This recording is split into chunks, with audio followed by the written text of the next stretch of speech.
na we meet other conditions no yes abejiatum ansani abejiatum but the sports authorities are other conditions no you cannot sit there and say they have not met it. Abraham Samehwe na sports authority for time and patrol any dem other conditions no your ball match ni we no omaye no for the time being there that's not the subject that's not the discussion.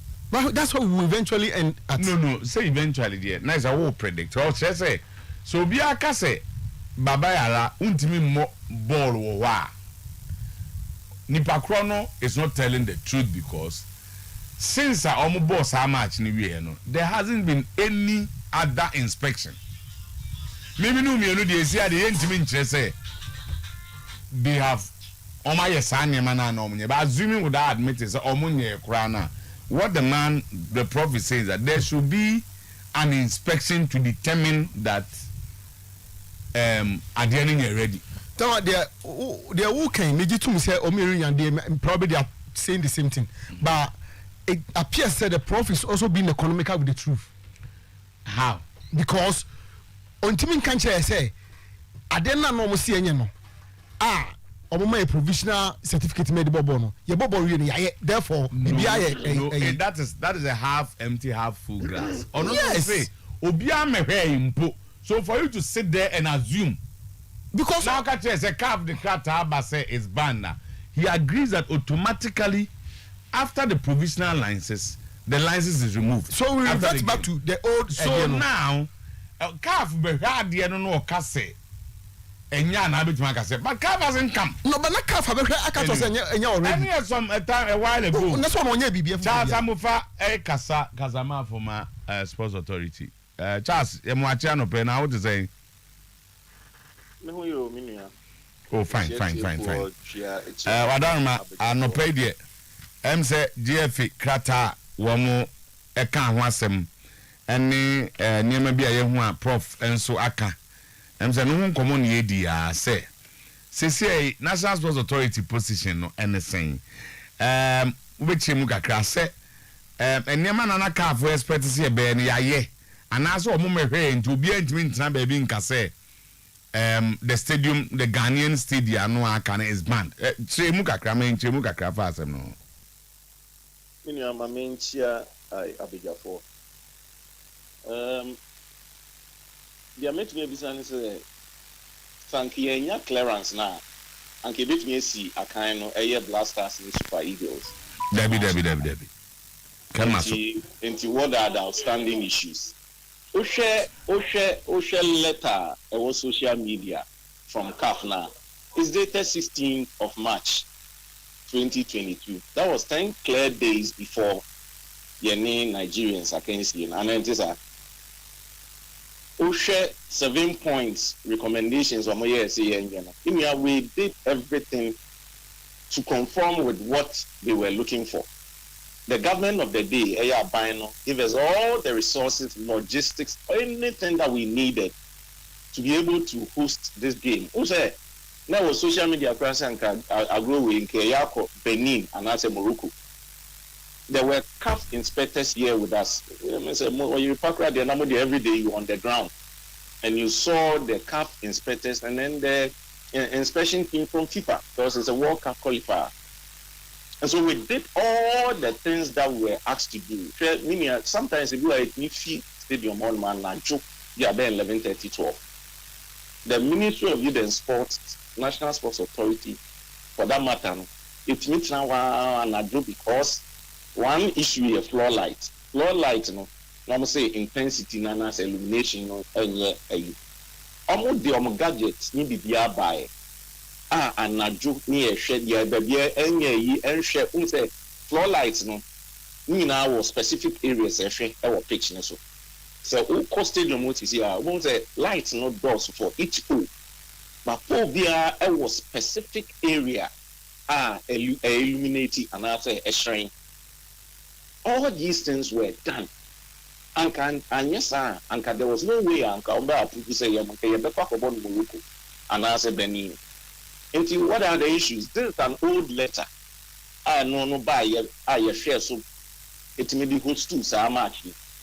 After that, Okay, I just remember. Are you saying, say, the Asama GFA can nay, Titi Asem 16th of March, Asem, and that there hasn't been any letter from CAF. Is that what you are saying?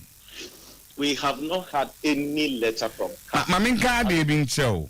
All right. Also, copies of the letter have since been sent to the Ministry of Youth and Sports and the National Sports Authority, as the parties seek to work together to ensure that the off-the-pitch issues raised by CAF are resolved quickly for the Baba Yara Sports Stadium to be re-listed on the CAF list of approved stadiums for senior category A matches.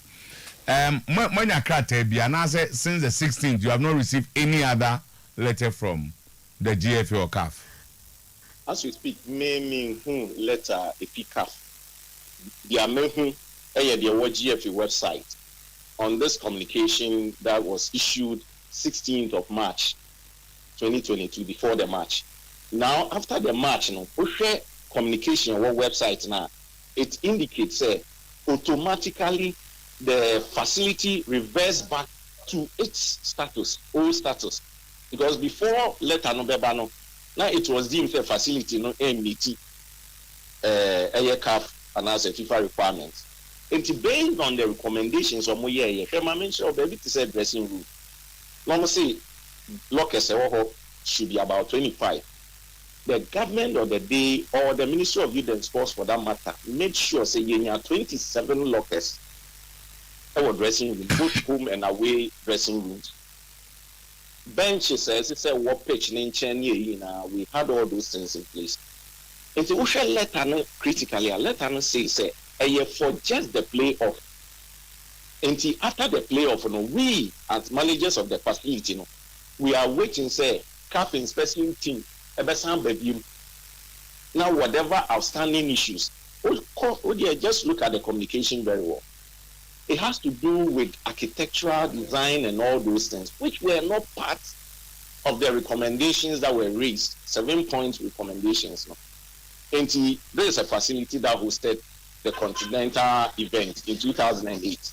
And Yemfan says, with time, I say, CAF or FIFA standards assistant we the managers of the facility, they are a crowd. So any issues, and as any outstanding idea or no, I don't always or my candy idea, we'll get it to the required CAF or FIFA standards. Mebo, and now GFA release B, and the release quoted CAF. Say CAF for say, now when some no more can you 16th as a more. A post Ghana Nigeria game no one sem no more can. That is what I'm saying, sir. We had letter from CAF on the 16th now. It received certain requirements and also recommendations, which were all met before the Ghana Nigerian game. The same letter also stated that the facility will revert automatically back into its original state. It doesn't meet the requirements. Let me put it that way. We sign kind letter with you. Now it also states a communication about GFA website now. It says per the CAF inspection report, there are certain things to be done. And we are even waiting say CAF inspection there on the chance to say no more year Juma. There 1 week to the match. The whole the whole government machinery, security, tourism, decor, press room, the post match. The place was even transformed. We did everything possible. And if it had to now, it has to do with architectural design. Say be a MBA dressing room, and I say conference center, and I be these are new issues that are coming up. Okay, so the point now is that Niamana CAF ahead of the game against Nigeria, and we met all of them. The Ministry of Youth and Sports, under the able leadership of Honorable Mustafa, made sure the minister himself was even in Kumasi days ahead of the match, making sure say we CAF inspection team. Now, I was privileged to be close to them. And there wasn't any issue outstanding. And he said, now, if they are looking at other areas like the architecture, or the GFA communication, it has to do with architectural design and all that. These are new things that are coming up. You'll be hosting AFCON qualifier in June going. And if these are new recommendations, we as managers in India, normal say A, B, C, D. Okay. So that money GFA, what is the relationship like? Because it looks like the GFA has issued a statement. You are quite taken aback. I say, and that you are almost say that's a recent. This is quite a new thing from CAF. But also in seminar, you met the conditions and they are talking about architectural issues. What more kita hundie to saying? Many amedas in much more amity for say we need GFA relationship. We are very cordial. I know any general secretary. You did come out line for about 30 minutes, and we understand each other. Same way, PPM. Same way, you did come on be free. We bem. Nina, you did home come on. Am I what you to Muso man in year and answer saying? Oh, yes, so man, ye, we no said to send your you be Steve AFCON in June. Until maybe I met me account or say we are to say Kokobo. But per recommendations are 7 points recommendations are almost trying buy for the facility to have those things before Ghana Nigeria match. If these are new things that are coming up, we are ready. And they are CAF inspectors and FIFA inspectors back and they are senior normal year Juma before the Black Stars Super Eagles match. Oh, okay. Because me almost a reporter, almost inspector and the man CAF no. Actually say the stadium was not ready. So if I should read that, so what you know? Or if I should read that again to you, say CAF report from Papenina or Bahan say na enyeman ready. That's quite contrary to what you are telling us. Say you made the 7 points. Any idea? And I make us many be one no as facility managers because these are the same inspectors I normal year Juma in Central Pokra and Nambukayan and I year Juma and I drew your num park and also dressing room the CCA and to this like a wake up call say they were not satisfied. Yeah, we were expecting Sanki Benya BP say Kokobo before the match, but there wasn't anything of that sort. Okay. Now 3 weeks down the line, we are hearing this. And I think that said the Bayer said the whole kind of Kokobo. I think that what the NSA and ministry should do, and say CAF, the more you say satisfaction, CAF say it's not. So you need to probably go back to the drawing boards and look at them again. For us, our doors are open. Because any inspectors here and a year Juma, normal na do a year you break. The same America and the whole government, let me put it this as a whole government support. It was a Ghana project to get us to Qatar. And we CAF were not satisfied. And we our own behind the scenes politics near you are qualified. That's the story. And more matches to be played. Yes. CAF AFCON qualifiers. Biana Kotoko Beji League Africa. That also starts somewhere in August. And the Eninano is part of why people are worried. Met me and me can't be as a movie and worried. World Cup qualifier crown, CAF, FIFA for that matter. MI and clearance need to see a kind of Babayara Sports Stadium. We have other alternative options. We have Cape Coast. We have Accra Sports Stadium. We are expecting say any inspection team here defeat either CAF or FIFA Bebebiano. Yeah, a thorough inspection of all the facilities, including Aluma Sports Stadium, Tamale. Senebeya Ibenya 4 a sipon there, renovation El Coso. Ibenya options. So I'm say Babayara, but I mean, like I'm saying, we are surprised because we work with the CAF inspection team and the FIFA inspection team. But obviously, Charles, they will not tell you their report and observations. So, only the Benham mobile said what he saw. Usually, that's what sad teams near. But in any case, them say, watch Munti. Yeah, that's it. Thanks so much for your time this morning, Charles Amufa, spokesperson for the National Sports Authority. Nyamisha, thank you very much. But for Charles Amufa said, there's no cause for alarm. Go via Kwaba. Captain, you are fine. Yeah. Okay. Also, there's no cause for alarm. Yeah, fine, sir. Oh, okay. So what's the problem? You bet my bow.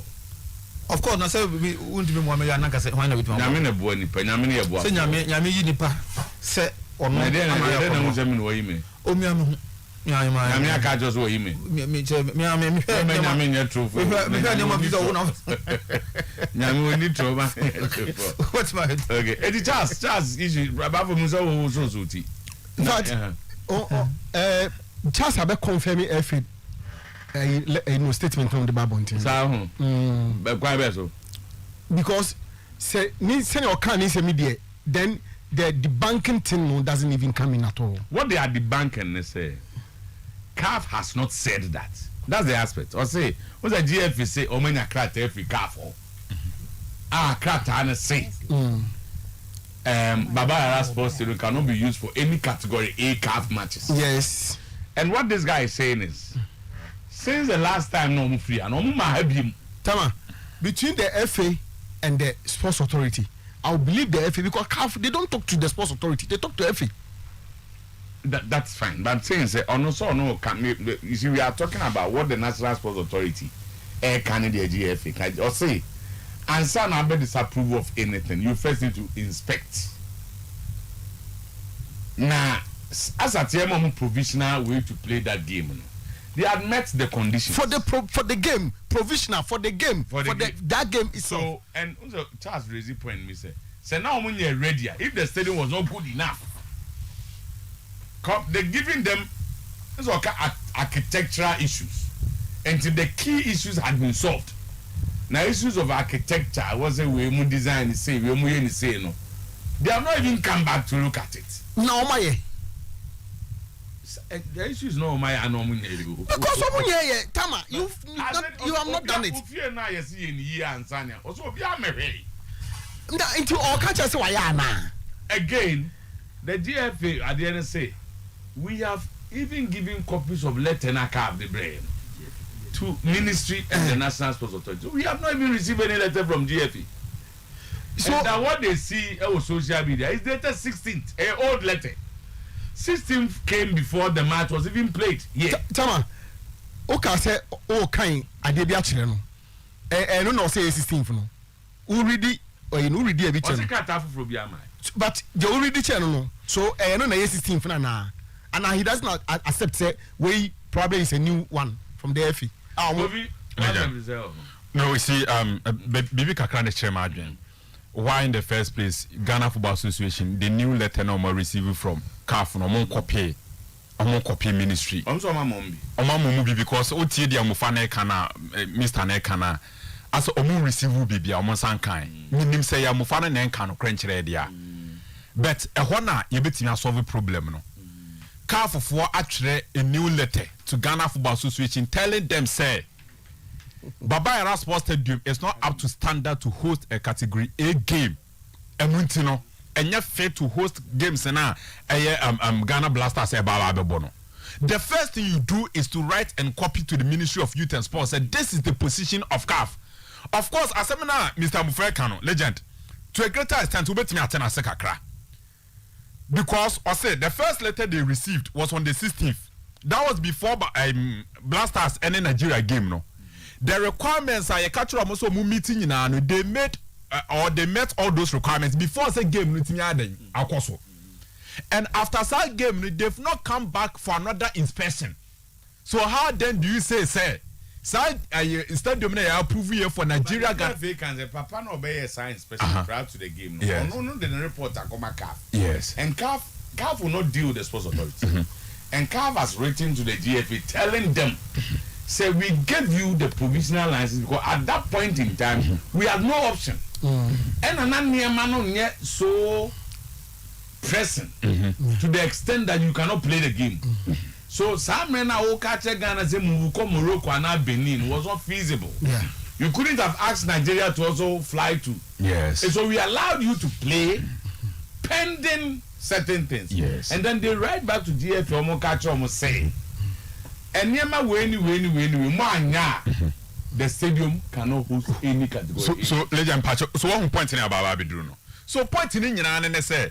Second lieutenant says Ghana Football Association Ekitano. By now, I was the National Sports Authority, any Ministry of Youth and Sports, almost kita same letter. GFS or Mamobi. The GFS ya Momubi. Amufa says ya so almost an kalete bia. But Amufa's position is endorsed by the Prof. Professor Chumesi. Yeah, because this is what the Prof also wrote. Maybe Prof I didn't say any. Okay, or say the NSA wishes to debunk. It's from the Prof. Yes. Reports going around that each stadium have been rejected by CAF after visits. After visits underlined. NSA is waiting on GF's request as to which stadium they intend.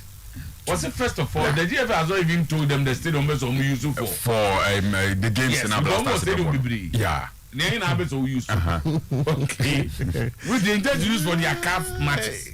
Said communication hasn't been received yet. And therefore, no CAF inspection conducted in our facilities recently for CAF members matches this season. Or say Obume conduct good. It is instructive to know that per condition stated in CAF letter of 16th March before Ghana vs Nigeria game to be relocated from Cape Coast, Baba Yara Stadium was approved for one match and to be immediately and automatically removed from CAF list after the match. And that Ghana is to invite CAF. Ghana will invite CAF later for another inspection, for a thorough assessment and eventual certification like others. Okay. And on the correspondence now CAF them are woman or they attach it. So I'm catch say automatically your provisional license is revoked. It's revoked, yes. Now you better yeah. And sana mubetimi abukotoko bebo African Cup na na bebo blaster match but they have not come. So how then you say it is banned. So on position again say and not legend maker say asama na Mr. Mufaka when you asked him about the relationship between the sports ministry and the Ghana Football Association or describe when say a cordial one. Also on the prospect income. Difficult to understand say be cordial was and the issue na that was here no. You were two conflicting positions. Okay. The positions of these two figures and I said these two bodies, Ghana Football Association, and the Ministry of Youth and Sports in this matter, a contradicting position. Like it to make us say, I don't think by now. So let kita efino. The same letter should be at the Ministry of Youth and Sports. Then they will have a round table discussion about the way forward. First of all, Mr. Otuo, Oruachi Asamofa statement is a ministry, not a sports authority. If you know relationship with Cordiano, I debunk that statement. I don't think that is the situation. Okay. I don't think that is the situation. Okay. So Otuo meaning to that. Okay. Pen statement. And talk 30 minutes. Na say who should have pusano? Muka we asem. Because that was paramount. At the end, some na ban if you know issue statement. On that night, if you know statement no, eba out obi e can no. You are lucky to have spoken to the general secretary who is supposed to be the chief executive officer of the FA. And they must say, come up here and be Bianca, we be paramount. The guy free we and not crab many Prosper Harrison, Ado Kasai, and my also in sanity here. But who's a typical of a politician? Now, Kofa home. When to me, a politician. Now, sir, he's working for a political entity. Sports authority. And I am the president appointee. We be the vice president. Where do I civil servant? The president authority is not a political entity. But who had and then some sports authority in America. Okay, but the chief executive there's a political entity. Maybe I have my appointment. Say me mayor. No, only but no I don't know. Political entities. Don't do politics. It works now. No, man, I'm talking about the leader, like Prof and Charles Amufa. and I made describe as that. As a matter is employed by the national stock. Aye. But they are buying you and I know fan of Juma. You know, yes, it's supposed to be a civil servant, but then Mr. Two, the tone or echo say, Isa. They tell me, Mr. Two. So, the main issue, why not be so kind of question? I believe we say, I will believe the F, stance, okay. Because now, maybe Busasa say, the producer said, that letter of car for buy my and that provisional license to play that Nigeria game, no, 16 no commands, no, and can provide my because I'm checking now. And can okay, and can be like a statement, no. Say, can't say, your boss game, we are that stadium, no. A best easy to be on the careful list of stadium. It's revoked. So yes, and for that matter, that the guy who was in charge of inspection, ever keep a keen eye on our name. Yes, Ghana, Abayano, and can even write to you some mistake. What does he say?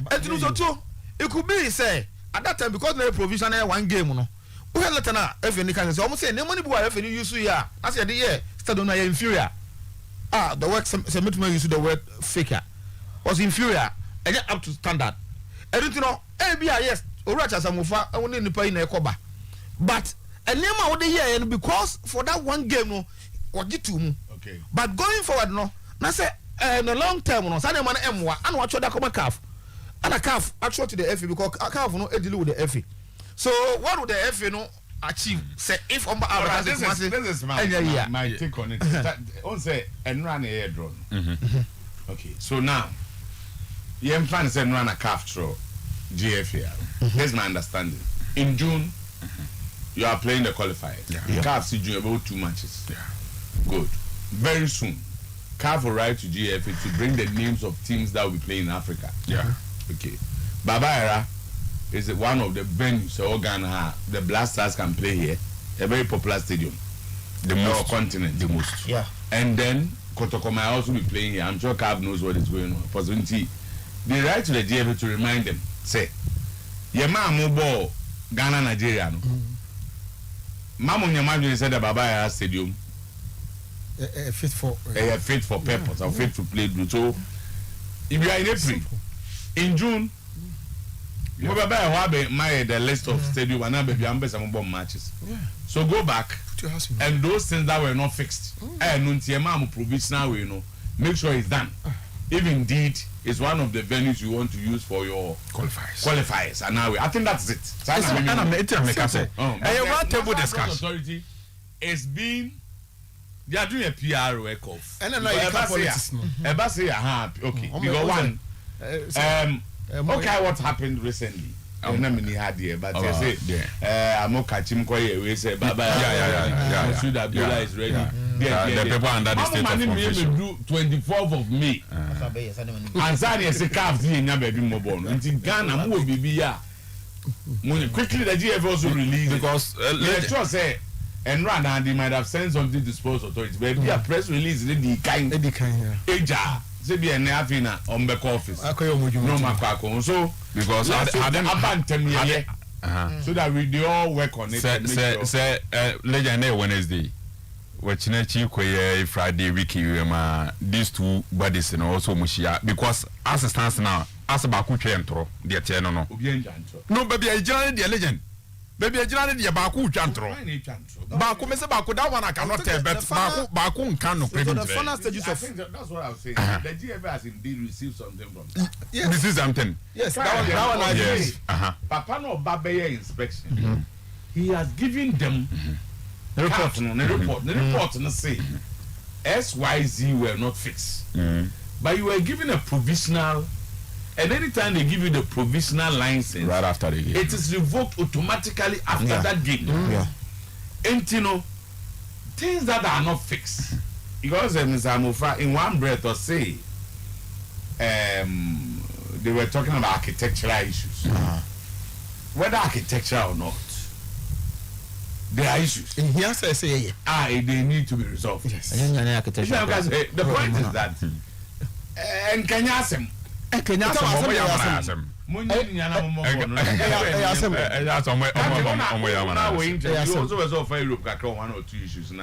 Yes, now me try say. Yeah, now me share Manchester United and Liverpool game on so too. Yeah. I strongly want to believe say Ravonic then somehow Manchester United one would need about 10 up to 10 players to do or more project. That's all more building on person more, you know. Yes, waka also many years saying about 10 players. 10 new players. Also no less than 5-6. If you ever bench and answer, go to Sky and check it. It was about 10 players. can't you go to here? So to my pick it. Me go from there. Now say Sky. Who the bad there? What's it? Be kind ya. Now one walk for. Who do story? What the way say go say be that to say 5 or 6. I'll be surprised when you mention 10 players. Manchester United 10 players. Yes, we do. Our positions, man. So now we often our continue to do positions be or what? I mean, best in the world. For instance, the position of Cristiano Ronaldo, who do you guys say to all time? I do not. They don't need a goalkeeper. Of course, I agree. Position of Bruno Fernandes, Bono. I don't think they need anybody. Rafael Varane. Rafael Varane,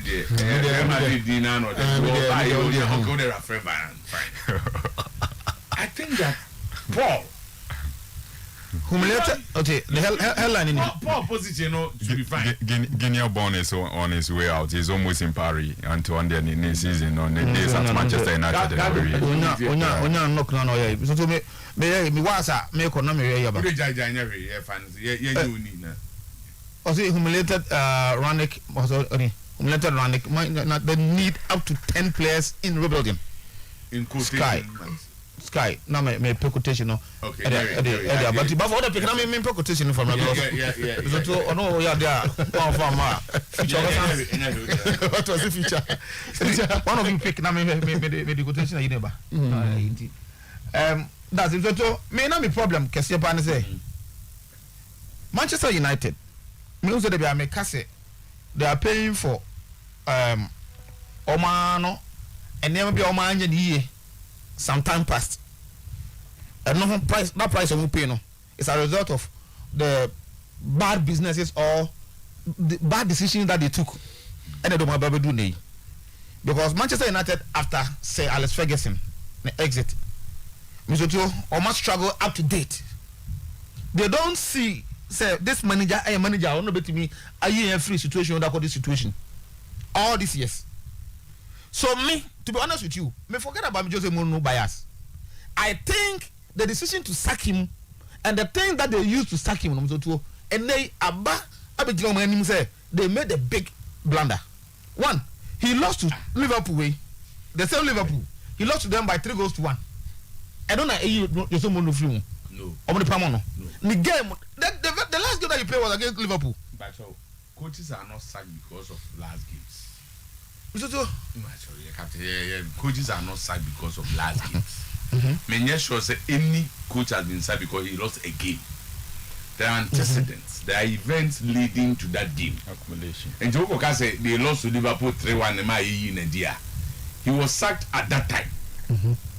But that was the immediate game of we are sacking following. At the same Anfield, they don't go for no. No. What? That's where my issue is. I accumulated but under him, now Manchester United, and poor, like it's happening now. And I just say, no Manchester United, and that poor, like it's happening now. It's if you are talking about accumulated results, and can wait there, they say come quiet, but it's good say he will not be the next coach going forward. The fact of the matter is that the Manchester United, the entire Manchester United family, will have to accept. Say, I'm hearing Eric Ten Hag neighbor. Because if you don't take care, it doesn't follow the way you are. Now we could name 2.5, 3 years. Now it means some baby near you idea. What is wrong with it? Oh, I don't want to be some baby. No, in the opinion of those who sacked you, they felt you were not doing the right thing. That you were not on the right path. And is that the case, Mr. Tio?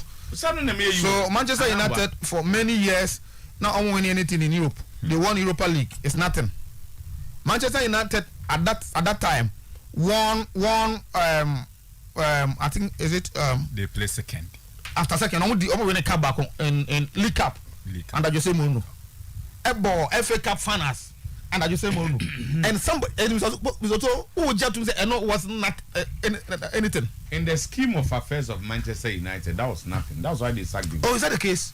Oh, then and yet that's the case. But what who believe I want to stick who there? So Manchester United and that Alex Ferguson. Coach Bia, if you are no quiet, no coach is Abano. In fact, I perform worse. Or no, you know, coach is Abana perform worse. Mourinho will trim that. No, but they can't say. Somebody came. I only spent this about 3 years or so. 3.5 seasons. So we cannot be talking about Mourinho now. No, it's not about I'm talking about Mourinho. I'm talking about Manchester situation today. And I call you for so it's a history or okay, we see. And you said you ever called David Moyes now. Some came, they were not even given time now Mourinho nyai. Then they were sacked. No, but I'm giving numbers. Papaya Holland they didn't get the opportunity. I'm giving numbers too. There will be a rebuild here. 6, 7, maybe 10. Yeah. New players will come. Rav Ragnick. Announcement. No. Apart from goalkeeping, we will need to improve the squad. We need to improve the squad in all areas. It's not enough to bring in 3 or 4 new players. Or say apart from goalkeepers, you know. Rav Ragnick say maybe 10. No. James Mr. Champions League. So have to make room. So you know, but Rav Ragnick, no, I think it is best to say Obeko back to sporting directorship. No dance Obabe coaching job no. So if you watch Manchester United team now, it's like coach, I select players. No, so never crowd kind. Omo no more like professor na ho no. Me ade ba kwa minim ni say captain. I believe in CV. Of course. And o study obi CV so a. Your man say oh. So be a presenter, the best presenter, radio presenter. On na ya ade pa on the program no yen. So Yɛmfa wo nyɛ asɛm am kakra mfa me ho sɛ ntimi mfa ho kaka sa ka ma me example o media fa ho to the ka Kofi wo de obeti the fact that Kofi Ricky has been a very good sports analyst and on say so the another department manner he will excel like he has excelled as a sports analyst. Yeah. So, where the CV of this man? More of theories. More of theories. Jen pressing. When you see, now saying Supreme Court judge be. I was doing that all call. I'm the school be graduation. We be no catch on Ghana. No catch on. Kuma obi a doctorate degree. Ani afanso with my child. Yeah. But. There's some US almost some 9 months. You be also the art of teaching. The art of teaching, yeah. It is a software. Obi enyame afro say be this software. Say why the method is sorry kakaka. Where say the method is come out. If you don't know how to manage people. And you only the art of managing leadership. And you also go kakaka call and then I mean they are calling. Oh, your mind is even or the buy now. On coaching any club that is close to Manchester United. Yeah, of course. And that's the point we're making then. Say, look, say, Okofa, Jurgen Klopp had coached Dortmund. Into the Liverpool manner. If you have been to the Dortmund stadium. And he really excelled at Dortmund. Yes, won Bundesliga, Champions League final. Face the crowd. Hey, Papa Radnicki. On coaching team there, and 50,000. And they want to be first or second every year in the league. And Tiadia Krabi or Koya German team Leipzig.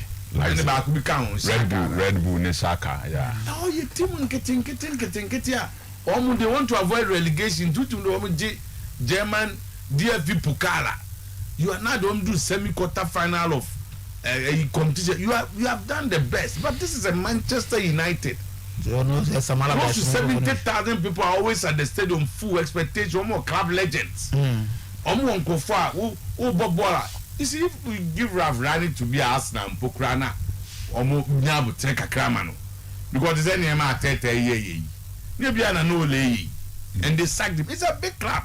Aquanin fish is for the club, but okay, almost say Ralph. No, I was watching. Watching Liverpool. Or prepare team to do park in as well. You don't see. Only any idea be him. Only any idea. Or prepare to pitch in as well. Nothing happens. For years, Liverpool are playing a certain manner. He's not doing well now, but it's more of an institutional problem now.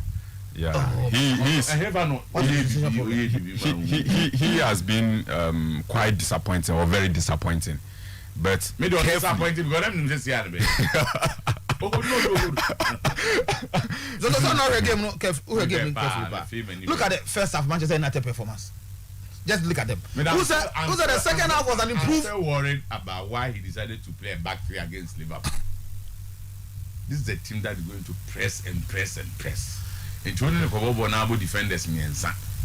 Now they Phil Jones could come in son one. The 2 years. Say disaster wait. The 2 years, the second game, first game called Bosom to Susana. The commentator and say in 3 years, Phil Jones started game. Manchester winning. And the coach will have the stats. Jimmy and saying on starting game at Manchester. Then you play everywhere in your. Bayi was on the bench. And then it is a couple back. If you don't have go back three. But Lindelof of name Maguire, never 2 and 3 no man, never midfield German. Then you play Matic again. I want now for retirement. And behave as a team no better than Liverpool not 2-2. My problem. When it is that who shot for us? 3 in the first half. You see, 2-2. City Bukran and yes I don't know. Tactics. That's what we manage Liverpool team. Luis Diaz, yeah. Oh, Luis Diaz. First 5 minutes. The first rare opportunity. It was in the net. Me I can make top crop. If I one of the board members of Manchester. So Oman Sanya Macro Onko. Can make top crop. Can make crop. This guy will be Onko. Manchester no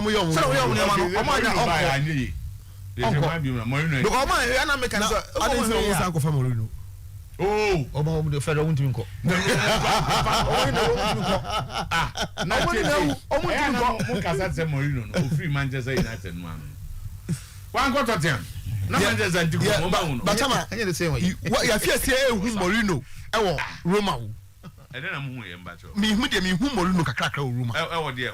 Oh ye team no. Why then bacho? New way. You see, papa na can say much anya results nko a. But after almost start a ball with some confidence. Almost start a show the Mourinho character. Was starting his team kakra and me for me. Next season, next 2 tama emena ye pedi ama binimu no. Oma Mourinho bi wo Roma obeye team. They are 5 points behind top 4. And overhead, Mr. Otuo, or admit it, Manchester United, ironically, someone can say they will need 6 years. Would you too? We are called team just a year and after cancel a year.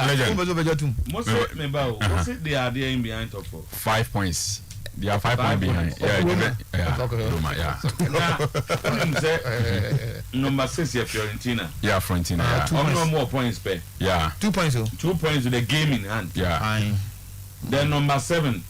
Lazio 2 points. Yeah. Now I'm here for me. So you're possible to make the 8. That's at the point in time, these teams were also leading him. At the point in time. At the point he was also leading. And it's not 12 matches. I can't know the 8. They say one or that position. No, we're the 5th in the 8 yard go. On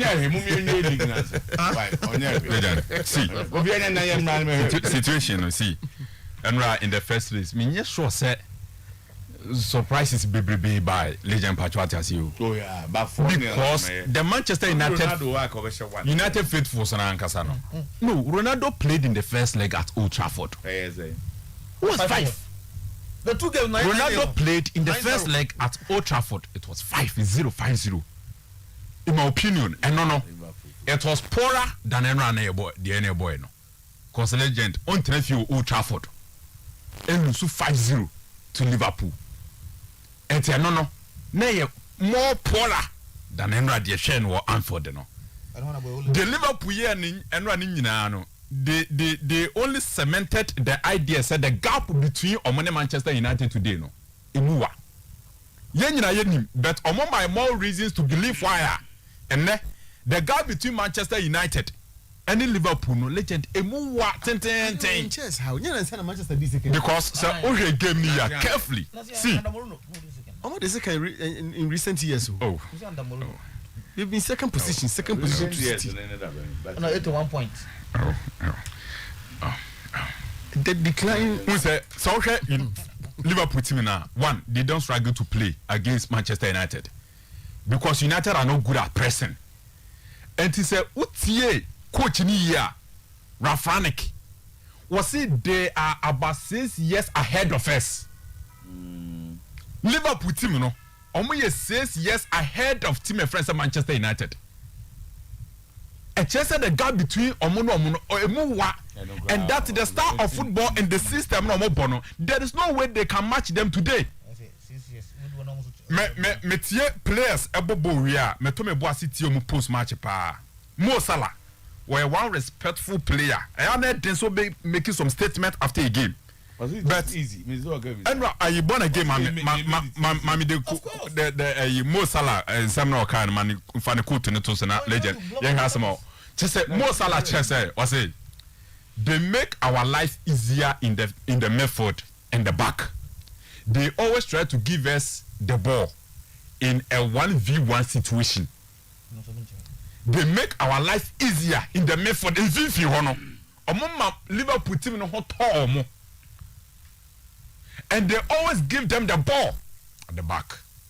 And I bring the Muja Liverpool players in a 1-on-1 and as Uja Mo Salah 1-on-1 with Maguire Bemana transform. Uja Sadio Mane 1-on-1 with a branch and friend say Phil Jones or better transform. Eti Mo Salah then say obebo game awie no be making such a statement say game it was so simple so easy in method for them and one-on-one situation they are always better.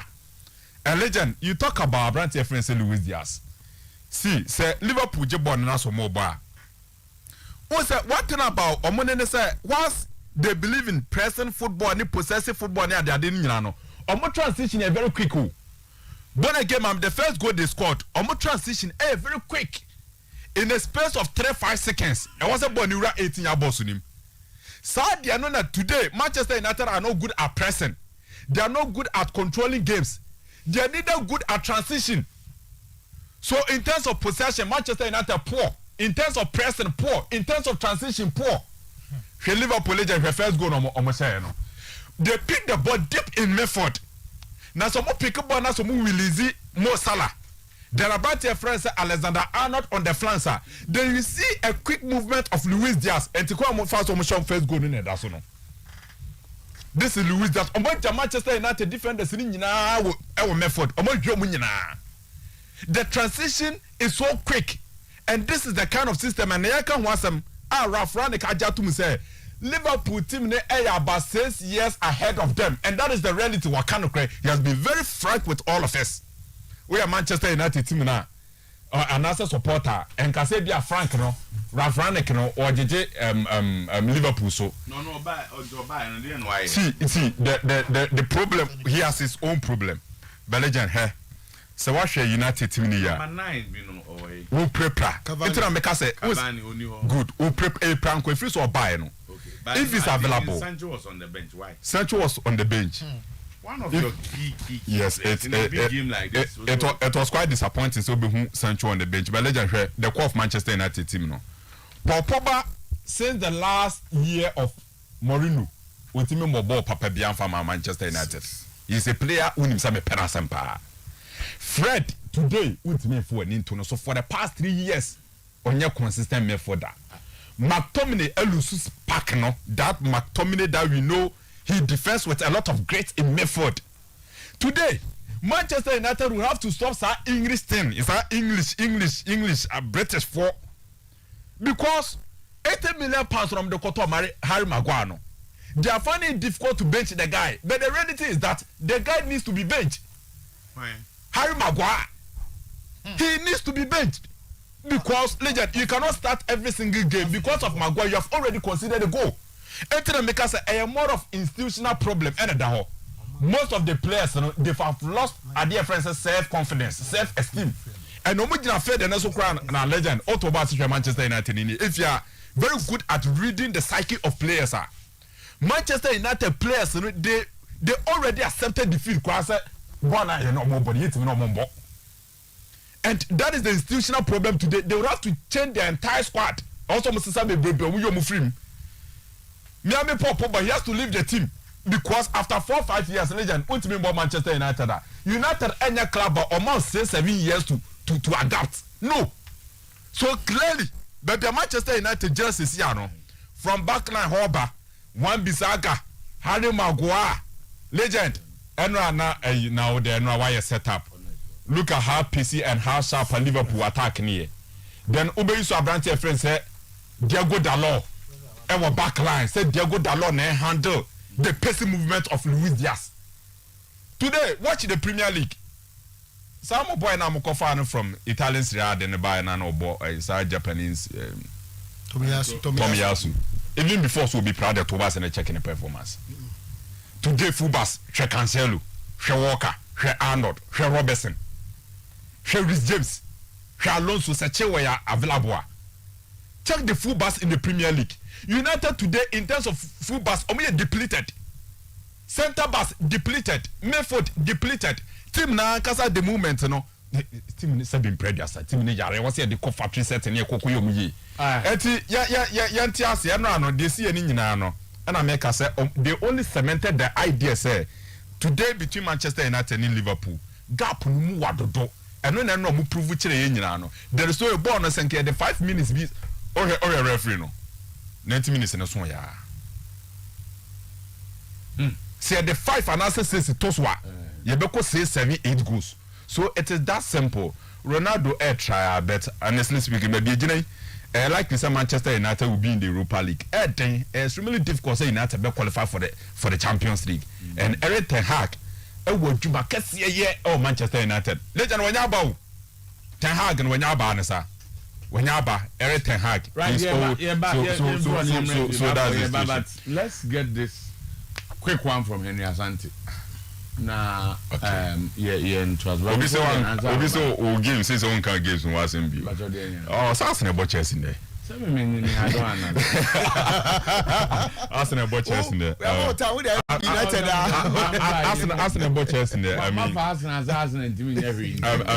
mean say wo hono born again okay legend boy you know wallpaper no my legend mo wallpaper Arsenal for wallpaper no better asesa. But at some point in time, I'm going to GD Mamo Pa. But the GNCC, more likely send an hour canon due to the leadership of Antonio Conte, more likely Tottenham Hotspur. At some point in time, I'm more confident Arsenal will make it. But legend, but it's only I was time for Bridget there. So the 5th position. I was Bridget also there. Yeah. No, me I give some provisos. Mami, any income kakana fe yemra. But Asante am watching it say na no mba na undi ho. On say a funa ulma dijaye wo you know ye kohwe na say enuaba no so kama nti okura me do be call dako na me do akọ fum okura so ngọ fum da me ogoyache obia me nansi form wa copy SS level there me go fum da say ache asema wo kan ye my from nursery school to SS2 anyone me me cry the SS3 F4 there makubi papa na just say wo shempa bo jame o shempa bo jame me dey SS3 o dey SS2 sa I had this in Pabua near Fum, the need tracker. Until one guy was it? Aha. I know. Was on the walk from non Zanzim Pabua.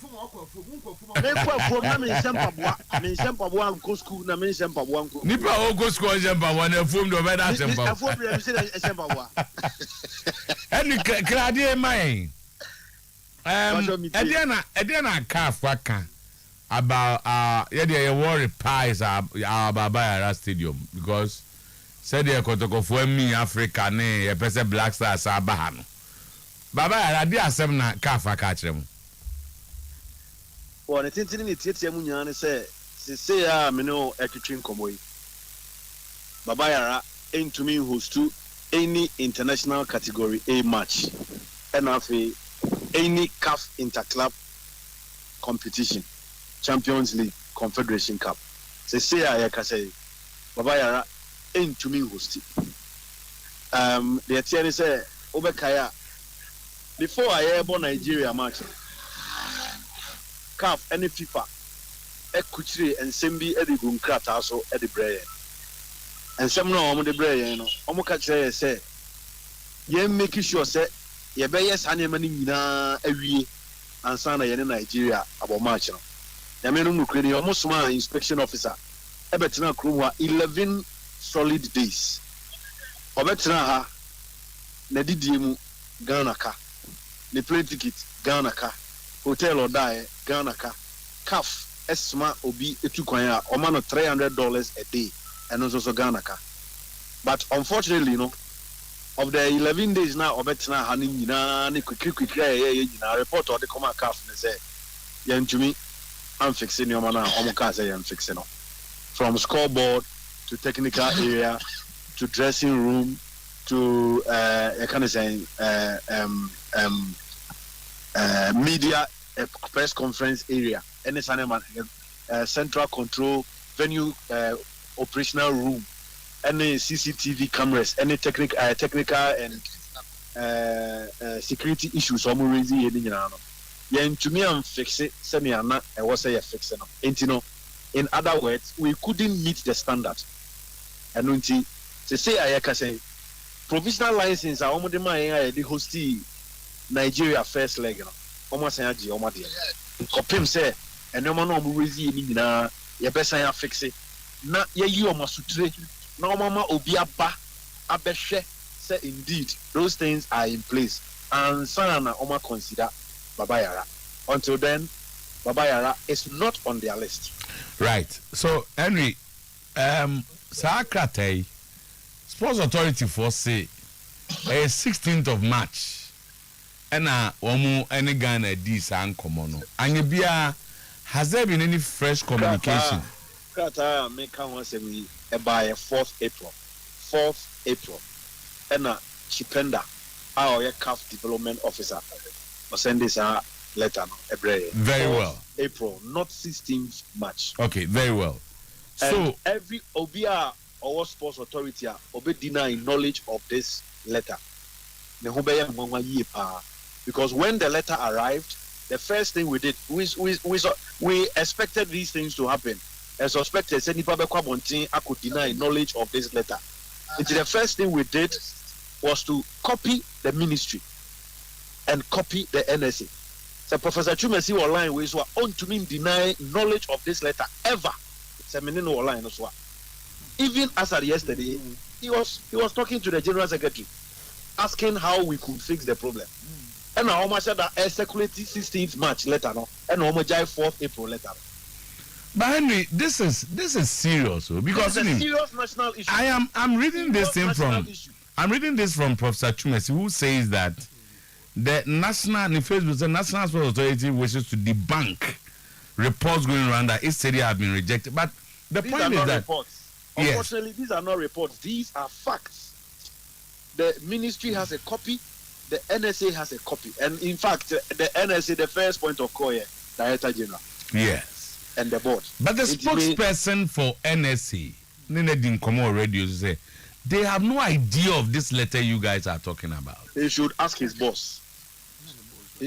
He should ask his boss. Because him say Nkoma Ayeni Woody Henry, at least you have information from the secretariat of the GFA, so you know. So how come a spokesperson letter forth? Let me assume or presume that letter come on the 10th. Yes. Hold on, let me forward the letter to you. Whilst I'm radio, okay. Letter no ma man saying ente. Letter na makoma sports authority data what letter no so no Mr. Kan mami.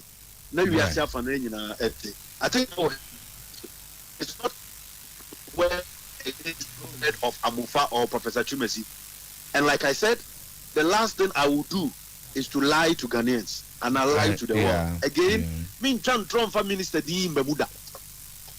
I could even lose my job if Sometymer Ede Sebi Omampeni Anna Musini or ministry Edi Bem say a man of copy. It was the minister who even advised, he agreed.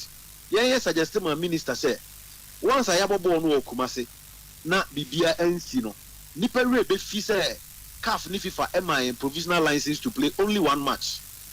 Inti on that can I say issue of avoiding any further controversy, let's make the details or the content of the new letter public. Now, a man who said they are Ababontine. As we speak, we have until 25th April to confirm our venue for the first 2 matches of the AFCON qualifiers. 25th April, and run as our letter by. It was said by 25th April, you confirm my CAF. Baby, I say about the first 2 matches of the 2023 AFCON qualifiers. So why would anybody play politics with these things? Because a very serious issue. Don't be surprised because you are dealing with politicians. So don't be surprised. Me a technocrat. It's me intro for anything. But me person me forward the letter no. Okay. Ma send it. Wow. Okay, because just a moment. Okay, I'll do that. Just hold on. No, do it to because I'm waiting for it. I've sent you something. Are you not sad? Are you not sad as an astute journalist? Boss. Papa. I want to see the letter. Okay. Papa. See. Doesn't speak to the NAC. They speak to the DF. Believe the GF more than the NAC. Is that possible? Yes, I know. The letter was addressed to the General Secretary. Okay. Check your phone. Okay. And it might be with okay, Henry. Mr. Ndeko. Now, also Ndeko number ne free no. Mr. Ndeko 0244729300. Oh, okay. And your number, I think it should be here. Hello, no, but I'm saying hello. Okay, that's fine. Yeah. That's fine. That's fine. Okay, I think that taking to the end of touch it down, I think this letter was sent on 4th April 2022. April 4. CAF logo at the on and then Ghana Football Association. So the letter came more than 2 weeks ago. The letter came 2 weeks after the qualifiers. 2 weeks after the qualifiers. No, not even 1 week, 3 days or so. Because you're in Nigeria, no 29th February. Yeah. Yes. And this letter came on 4th. Into about 7 days or 8 days or so. Wow.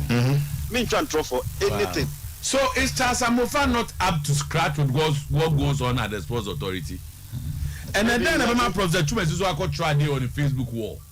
Say a reports and that we should debunk it. What? I mean, there competition only DFA war. So why should they be doing this? I'm saying yes, it's here. It's here. Ghana decision. It's here. It will be ready in a minute now. I'm saying yes. Hey, Kofi, assembly room. Me assure say okay. Wow. You give us some 5 minutes. It's a sad situation here, woman. But is it possible, say Henry? You are been in this work for some time and who experience as a spokesperson. Is it possible that GFA can get a letter for over 10 days? On your way, is that possible? Especially the one that's got to deal with your publics. Is it possible? No, for me, within the last 2 years, no, and yet possible because me drew office and upper 8. The first thing I do is to report to the General Secretary. Now my business, if there is any release or statement from either CAF or FIFA, because letters we about on daily basis on different issues. Enra, Krapu. Enra, this is just, let me digress a bit. Enra, apply for FIFA Development Program B somewhere in March last year. And almost send a document. Say, fill it form B to confirm, say, indeed, we have taken up youth development and juvenile football event or programs within the last 2 years.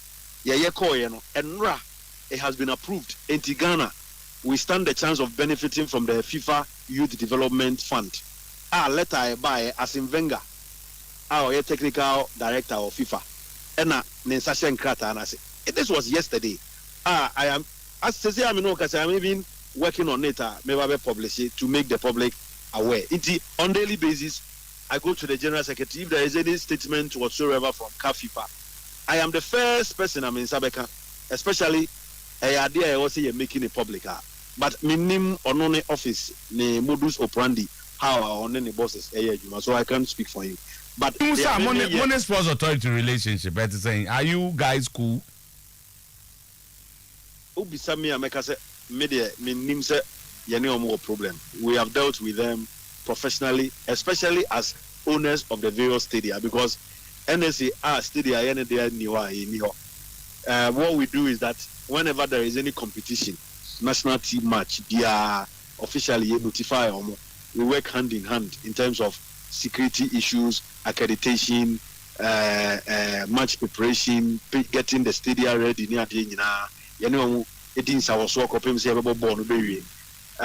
And not just that, even when it comes to your season, your league, your fixtures, dates need to be finish with the details. So we want country the stadium third party and Abibisa. Okay. For me, we have a cordial relationship with them, but mean to mean come from their side. Okay. Henry, I think I'm Zaka, but there are issues with loading into him. I will get you off. Okay, that's fine. That is a problem. Good. Let away by 4th April, as I said. On the left side, Ghana Football Association, GFA, Mr. Prosper Ado, General Secretary, Accra, Ghana. Heading here, Babayara Sports Stadium, Kumasi, Ghana. Stadium not approved for CAF FIFA Senior International matches. Dear General Secretary, following the one-match approval given by CAF for the use of Babayara no Omubodino, for the use of Babayara Sports Stadium, Kumasi, in the FIFA World Cup Qatar 2022 African qualifiers playoff round matches under the condition that specific points were to be corrected in the stadium. Based on the report received from the CAF inspector that was on site, we regret to inform you that the improvements made are still not up to the standards required by CAF to host senior international A matches. Unfortunately, the level of implementation of all the CAF remarks in the stadium were not satisfactory, including the quality of the equipments and materials used in the different functional areas in the stadium. As a result of the reported situation, we have taken the following decision. 1. Formal prohibition is made to use the Babayara Stadium in all CAF FIFA Senior International A matches. The stadium is automatically removed from the list of CAF approved stadiums and will only be approved for any subsequent CAF FIFA International Senior National Teams matches and CAF Men's Interclub competition. And this is where Kotoko comes in. CAF Interclub Men's competition following the implementation of all the CAF remarks. Kindly find attached in Annex A the stadium comments and remarks to be addressed in the coming period by the stadium management. The stadium authority should consider initiating a complete renovation and refurbishment work in order to ensure that the stadium is approved in the future for CAF competitions. We recommend that the renovation plan is based on modern architecture, contemporary design, and high quality equipment and materials with a clear project and specific timelines. Kindly note, in accordance with the CAF stadium inspection and approval procedure, before a stadium can be reapproved, all the comments and remarks must be strictly respected and implemented, and a follow-up re-inspection covered by your association must be done by CAF in order to reassess the stadium compliance. The last two paragraphs. For guidance, the attached CAF stadium requirements is comprehensive document that includes the needs of a stadium and sets out the minimum requirements to fulfill in order for a stadium to be homologated by CAF. Once again, we emphasize that quality stadiums are fundamental for the development and progress of African football. Hence, the regulations and its requirements compliance will be implemented strictly by CAF. Wow. We nevertheless encourage you to initiate the renovation program and the acquisition of the stadium equipment in accordance with CAF remarks. Please accept, dear General Secretary, the expression of my best regards. And this letter signed by Raul Chipenda, CAF Development Director. All the points they raised earlier, 16th March points now. Almost repeating. Okay. Mekaya 1, 2, 3, 4, 5, 6, 7, 8, 9, 10, 11, 12, 13, 14, 15, 16, 17, 18, 19, 20. Already issues in and I don't think they concoct. No, I think that we have seen it, and my point is here is that let's establish this now. I think you have spent some good time with us. Musa say, let away Makoma Ministry in Sports Authority be. Sports Authority, Ministry was the first place. Secondly, Sports Authority was the second place, and I repeat, as at yesterday, the Director General was on phone with my boss on the same subject. Okay, Mr. Asante, that's it for that comprehensive. We also had the Enaban, so we continue to read the letter here. Thank you. All right. Also, that's it. Na. All right. Nyamia dum they say their own auntie, unfancy for mubiumuti. Me de nyamia sema. I miss you. At least we just should be a shena. Thank you very much, Eddie Asante. Go be a usem kakao. African raffle. But serious because I was attach a lot of agency and to this particular issue because just recently, just a month ago, legend, and Yakubo Ghana in Nigeria, and yesterday. I was a baby on Africa. No, somewhere up to 25th. Yeah, it means it's no, up to 25th, no. To try to them 25th, no, you inform them. Them say by next 25th, no member inspection. I know, but so you have probably 2-3 weeks before the actual game, no, and on the baby. By film the copy in June, dear. I think say any more can so yeah, you should be able to do it. Of course, but like I was telling you earlier on, Baba already and Kwanku Shim. Based on the all can say be then Kotoko African they will have to probably move to either Cape Coast or Accra. That is where Nami who said but yeah, what's the good amount for responsible because this issue need to mean the legend. Say Mitiye Mr. Henry in the first place. A debentina. I don't want to probably absorb them if you know. Say bien someone mukin yina. But it's extremely difficult to see a Becca and someone Henry Eka. Any the letter he's reading to us, I will send a copy to you. You have date to it. Yeah, Becca to screen so I'm be happy. Yeah, because if any can't draw. I don't know say it's about 10 days. They have copied the Ministry of Youth and Sports. They have copied National Sports Authority. They've copied them. And the saying a National Sports Authority boss. Ever just had the Facebook war say they are debunking all reports. And I was happy with that statement Henry made. He said, any report. It's about facts because they have received a document from CAF. I think that Sami modern day phone let me I don't. I mean, dear, no say. Entering every. Oh, Davi. Oh, cast on one year, what then you're not there. And then I'm not the Brunei. Oh, for it to go Brunei.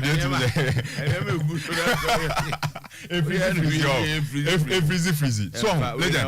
So Ed then saw Becca say Ghana Football Association for air transfer because for evidence and to support what the GF. Exactly. And so on said Amafa kept on telling us say letter almost circulating on 16th. Yeah. But this letter is not. This is the 4th of April. April. Yeah. And this same letter is what they forwarded to the GFA. The GFA. Sorry, the Ministry of Youth as well, of course. National Sports Authority. April 2022. Yeah. Cairo. Baba Era Sports Stadium, Kumasi, Ghana. Stadium not approved for CAF FIFA Senior International A. My dear General Secretary, former Prohibition Annex A and all that. He said, yes, Raul Chipenda, Development Director. Or no, and I mean, if you can display. The woman and say legend. Bafo Bremna and Okasa for my Bafo and Kevin Afi by Kofi, of course. I say, tell him, Pacho, producers in the bit my boy with this letter can Chasamofa come back again. No, maybe blame seriously so much. They're the boss, I know. No, I'm saying Charles Kasan. What time questions one full. Me follow. We are very emphatic to the point that no or catch saying you know say 16th letter say if there's any letter anywhere a 16th no. What's up for the Kakan? So too. Ni Facebook you know on 16th that's one of them. You can depend on interview I will say Professor Facebook. Me can Professor Mofan was only saying they're the boss not Canada. And they want me I said boss and as man. What are they saying is that or he passed book with Charles Mofan. Yes. So he's addressing what Charles Mofan said here. I tear for ati. Obi ati bi. If you are the professor you know be an agokan. But when you okasa okachi you had opportunity. And okasa you had opportunity. We ask sir a prof here. You must answer question, man. Me answer. So what's what saying? Prof, do you in? Catch some of can be different from the prof. I'm saying prof. It's just a Facebook thing. Of course. But that's it. The prof can you boost and munsem. No, what's this? Say, only general secretary na din come. Also, no akwa me ne kasa 30 minutes. Are you saying this no more serious? No, no, kasa you. And no akwa me ne oh say bia nje say. Debi and the phone, but me ne kasa over 30 minutes. And someone who can move the womb come up. Also, yeah, can send baby. So, and evidence now, Abano. Because you that's me, yes, about hobby. If you are not Charles in who let any bill. Into a vessel by exposing the boss. The view who let an idea if you say. And that's all. Who let it be? So, what is he speaking to? Tama, now we see let anybody know about. 4th April. 4th. Let's end it down. Where if you go on Facebook and it's on TV on the right side, Cairo. 4th April. There's a letter CAF sent to GFA. So as I say, letter na CAF. Edima GFA no. And then that house is here. CAF catch GFA. Koto continue African Cup look. Kumasi. Blaster Baha. Yeah. Omunti mahabim. Some one in America. June, yeah, there are 2 games in June.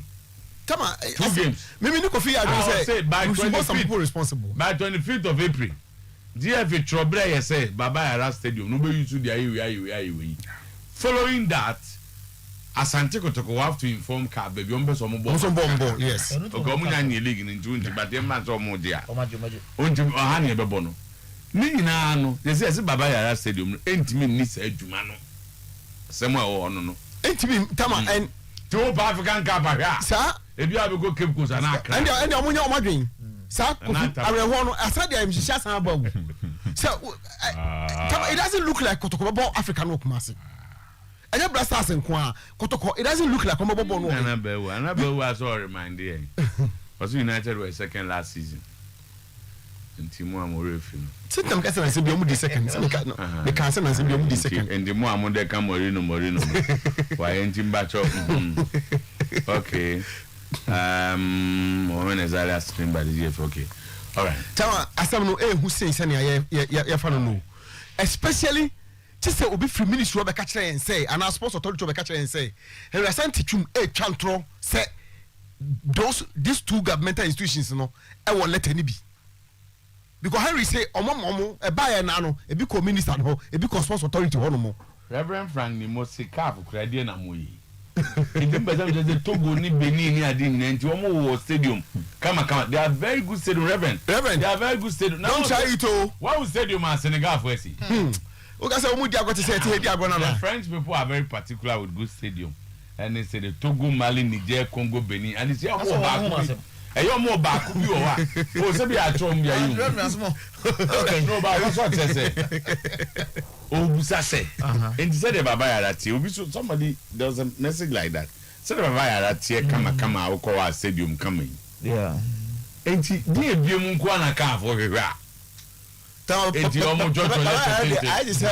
let it but what I've realized and say baba what I've realized and say and yet stadium no but they say there's a new way almost stadium there's a modern was a TTF and if you need see as a five star bro sign kama and if you painted the nice big rooms baba no and then no the washroom the toilet tomo be ka jam say bia anaju 2 obi makana this is onanti pia bontin akola osuro sum this onanti akọ no hwa the other end of the floor and look abeko no obi san wo so you also quite o pia bontin if you be for the 2 rooms na say ejanan ba ku be no and na ka fu ka say ye de no and then we process na it's meet the standards of a modern day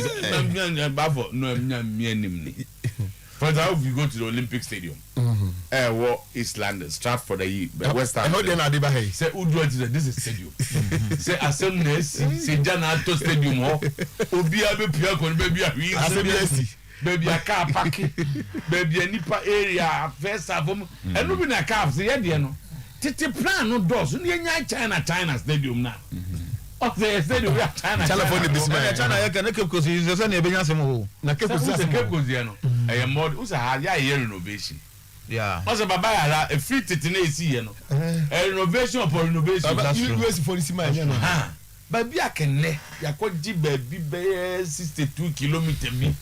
Then we put a modern day stadium. Yeah. Which is already from Asia. The underground car park near day and no be na say a car but situation at one and say some people must be held responsible for Baba Sports Stadium because it should be used by blasters for national assignment and Kumasi Asante Kotoko for CAF Champions League in face amko Africa near there so what follow story in here it seems some people are running away from responsibilities what we need because today the next question is Mr. Mufai Babis and say based on the discussions we've heard with Henry Asante Sa copy no sa letter we are can once in there 2 screens it's a bit of office one as a bit now on the Juma as PR office one join say a bit the National Sports Authority office and Mr. Mufa only sa copy ni bia no one can say the Juma as PR no any day but seriously because legend sound no one go no bafo sound no when na yi be boss so am no senior no mama 20 when ko be bullet no na okay e bi o kra e mi ka fonja papa reverend say letter no kra one calf letter tintin and no mama 20 where your more remas I was a pathway for persons with disabilities to have signs to avoid being inconvenienced by other persons many madam we UK buy in your stadium and you use a disability for not to know and Obusam say how did they get there na I think I'm say our pathway and say how dey your mama is na say I don't know what we opinion washroom ta say better kotoko yi Africa washroom no your disability for there of course omo no obi nko hobi because omo no baby say they sit na so say they see flashing because of their situation into no omo there wo these are near my modern day stadium no pathway I was say otna ne wheelchair no mu a etibili command kotina no kunya so se baby was so ye ja obi o ntimi so mfiri ne wheelchair no also the wheelchair no we are on baby. Now legend when himself point one now. And I saw go for ball me. Legend when himself point one now. The first point Omore Mason South 20 no more bullet and the first one David complain about the pitch. The first point no more it needs raking. It needs raking. The pitch is to remove debris and no maybe we have to rake and remove those debris. The point one. Point one. The field of play is full. The field of play is full green, especially from the far range. However, it has some few weeds and a lot of debris. Needs raking to remove debris and make room for more healthy grass. So as to maintain the full green grass. So team technical benches must be increased from 21 seats each side. Yeah. The referees benches run up to international standard. Need to install standard referees benches like the team's technical benches. The intensity of flat lighting is below the minimum curve requirement. Still of 120. Also, Professor Kasawa. No, send them to the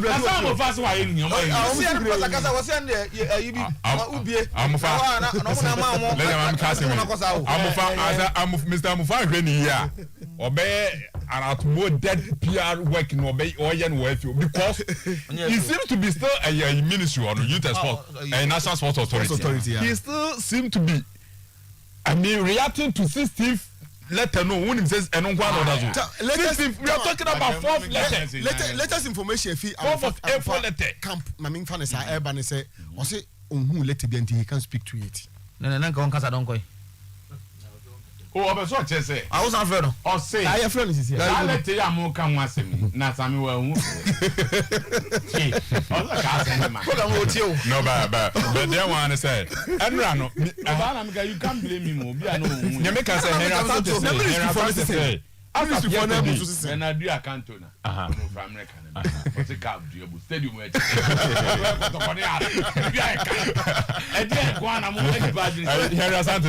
it as yesterday?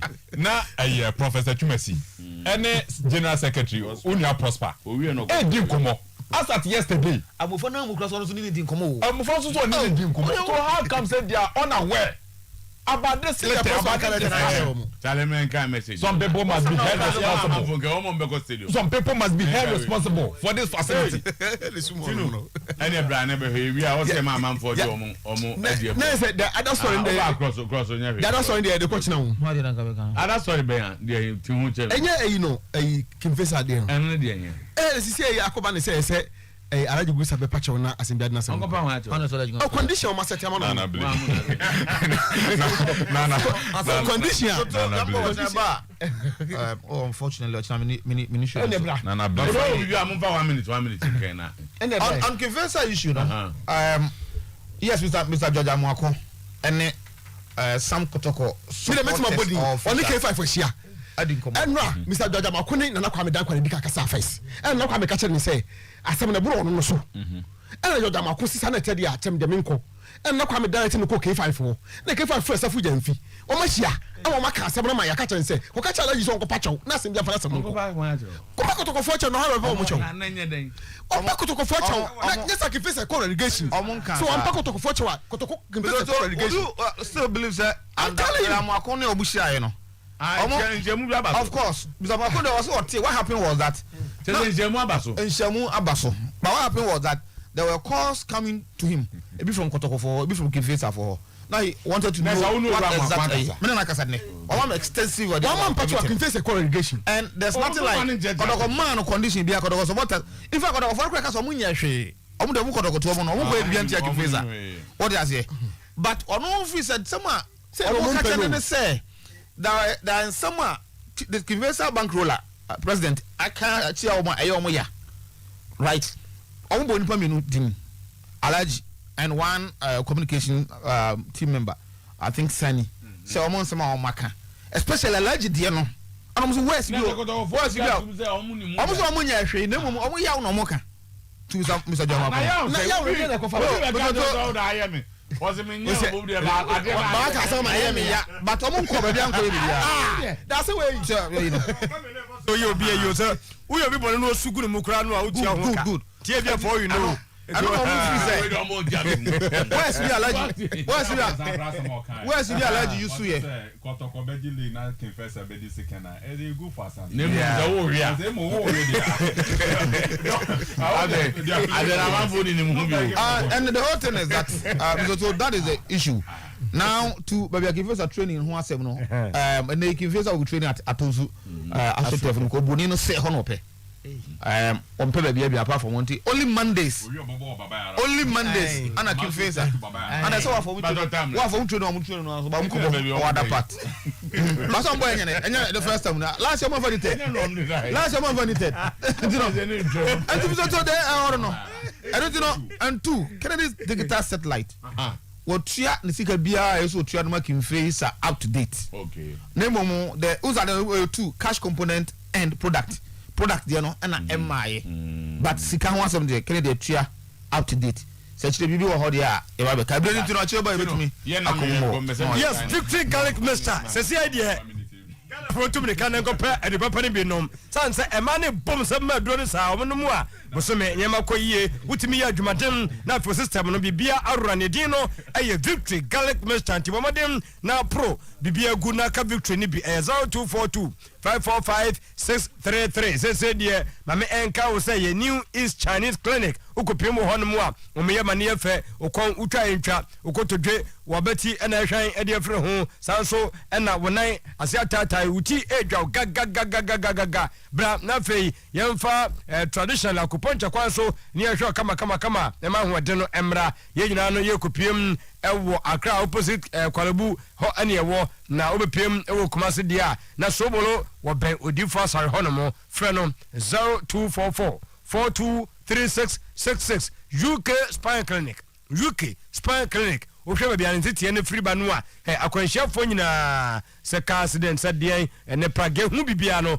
momfa nkopiem ewo ahojo Semas Hotel na nyema be koyie ed amamo wobehwe okwansonko so na watie sudadem etimi akowunuma so frɛ no on 0241 32 52 posi na dro imbus ye nyina yenum bi tide bia ne ho den afimunu nyina no yade bia ntimi envencha system ne strong a enyanwanwa tede bia no na okowunuma so wuti na edwa wo obabu ne nsa nyema nsese so infections no eye posi ne dro imbus ka bia na mu a ede airton ko hospital square junction Dunkers Popel 0246 20 84 96 0540 710113 Boshaba di wabiatum enunti nkofoma jinka ne ahonye ma no na fei baako bebre nyama nkoye 21st clinic ya shase with 3 branches ya tetrim 18 branches ene ekeka ko edini ye sciatica mamadem ne nkopiemu ewo ehwa overseas one mo na jesa bu sapa ye ben Alpha Radio no